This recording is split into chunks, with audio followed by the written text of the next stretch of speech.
안녕하세요. 흰수염고래 인사드립니다. 드디어 결전의 날이 왔습니다. 2024 파리올림픽 아시아 지역 최종 예선을 겸해서 펼쳐지는 이번 대회 최종 순위 1위에서 3위까지가 파리올림픽 직행, 4위가 아프리카 4위인 기니와 대륙간 플레이오프를 치르게 됩니다. 사실 완성된 8강 대진표를 보면 호주 정도를 제외하고는 올라올 만한 팀들이 올라왔다 이렇게 볼 수 있는데요. 현재 일본은 발등에 불이 떨어져 있습니다. 우리에게 0대1로 패하면서 B조 2위로 조별 라운드를 통과하게 되면서 A조 1위 개최국 카타르를 8강에서 만나게 됐기 때문이죠. 일본 또한 1996년 애틀란타 대회 때부터 7번 연속 올림픽 무대를 밟고 있는 상황인데 개최국 카타르라는 부담스러운 상대를 만났다는 점에 있어서 적지 않게 당혹감을 드러내고 있는 모습입니다. 이에 일본 언론들은 일본의 8연속 올림픽 출전에 위기가 닥쳤다, 개최국 카타르와 붙게 되는 원치 않는 상황이 발생했다, 곤경이다 등등의 기사들로 카타르를 부담스러워하고 있는 상황입니다. 이미 카타르를 상대했던 신태용 인도네시아 감독은 경기 후에 석연찮은 판정이 너무 많았다, 축구 경기가 아닌 코미디다, 과했다, 이런 식으로 경기가 진행돼서는 안 된다, 첫 번째 퇴장을 받은 순간에는 접촉이 전혀 없었다 라면서 카타르에 대한 과도한 홈 어드밴테이지, 편파 판정에 대해서 작심하게 이야기하기도 했었죠.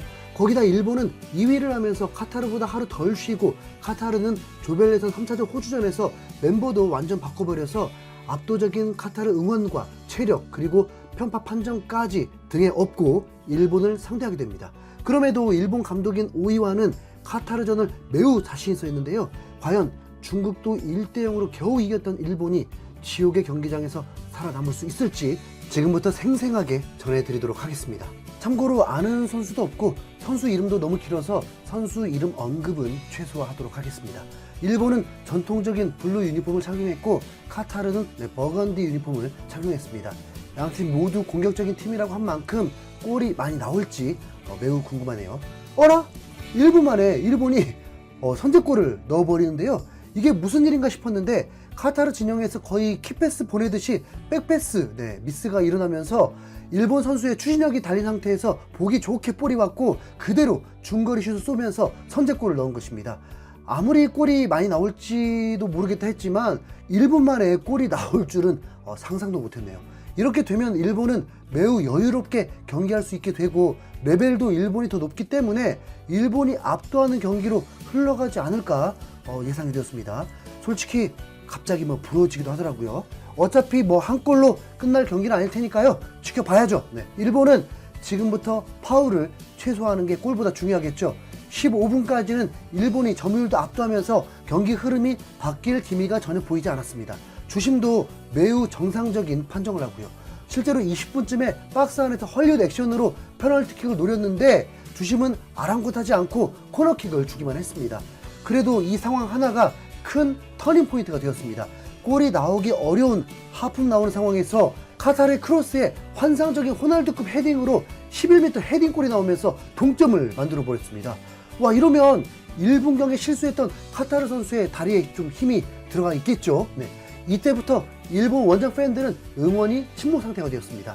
30분까지 점유율은 6대4, 그래도 카타르가 선전하면서 공격 지표도 거의 비슷했습니다.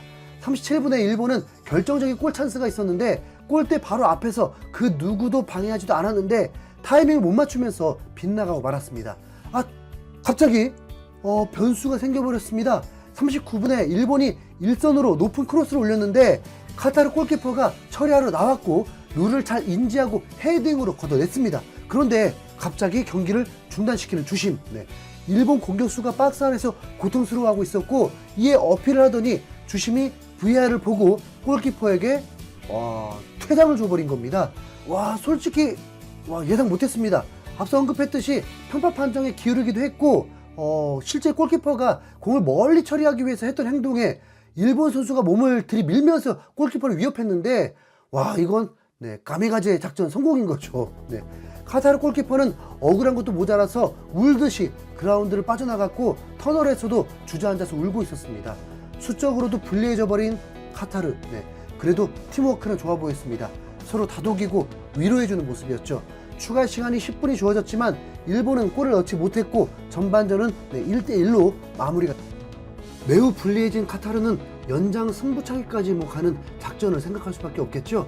그런데 불현듯 그러면 한국의 경기와 겹치다 보니까 그런 일은 더 일어나면 안 된다는 생각에 빨리 골이 나오길 바랬는데, 와, 그 골이 카타르가 후반 시작 3분 만에 넣어버립니다.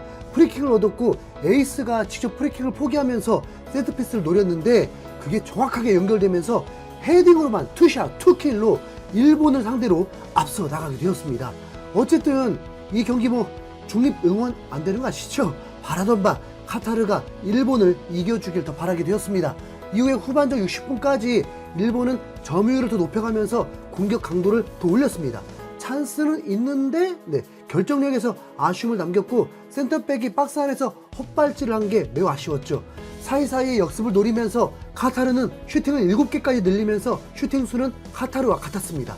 아직은 30분이 넘게 남았기 때문에 속단하기 이르죠. 카타르는 대놓고 뚫어봐라 하듯 수비에 집중하는데 한 번씩 세컨볼로 역습이 이루어지면서 일본을 위협하고 있었습니다. 65분에 카타르 선수의 투지도 보이면서 잘 막아냈고 코너킥을 허용했지만 숨고르기도 할 수 있었는데 이게 화근이 될 줄은 몰랐을 것 같습니다. 66분에 일본의 코너킥에서 동점이 나와버리면서 다시 일본이 유리해지게 되었습니다. 당연히 수적 우위니까 유리하다는 거고요. 그래도 카타르 잘 싸우고 있습니다. 일본에서는 이 경기 입중계하는 유튜버들이 있었는데 실시간 16,000명 이상이 들어오는 것을 보니까 채팅방에도 자국을 비난하는 것보다는 이길 거라는 분위기로 침착하더라고요. 76분에 일본의 결정적인 헤딩 찬스가 있었는데 3골의 헤딩골보다 더 쉬웠던 헤딩을 놓치면서 아쉬움을 삼켰고 점유율은 압도적으로 후반전 75%로 일본이 앞서 있었습니다.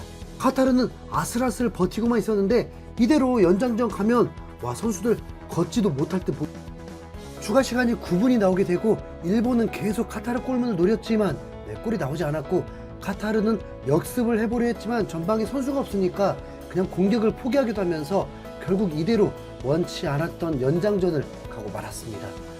도움 안 되는 팀들이네요, 진짜. 경기의 분위기는 뭔가 일본이 꼭 이기는 걸 확신하는 분위기였습니다. 우선 너무 카타르가 지쳐 있으니까요. 카타르가 이기는 길은 크로스 한 방에 넣는 골이나 페널티킥 유도밖에 없고 아니면 연장전 버텨서 승부차기에서 승부를 거는 것이었습니다. 연장전 시작 때 보니 카타르는 여전히 다리가 굳었고 반코트 경기가 되었는데 카타르는 잘 버티다가 100분에 전진 패스와 키패스 2번 만에 카타르 라인을 뚫고 일본이 다시 재역전골을 만들면서 4강 진출이 눈앞에 오게 되었습니다. 후반 112분에도 골을 넣었는데 이미 마시간 카타르에게 추가골을 넣었다고 해서 일본이 강하다? 그렇게 볼 것도 없죠. 아마도 경기를 마치면 카타르 감독이 매우 큰 불만을 성토할 것으로 보입니다. 카타르, 일본 이 경기는 이렇게 4대2로 일본이 4강에 진출하게 되었습니다. 여기까지 전해드릴게요. 이상 흰수염고래였습니다. 감사합니다.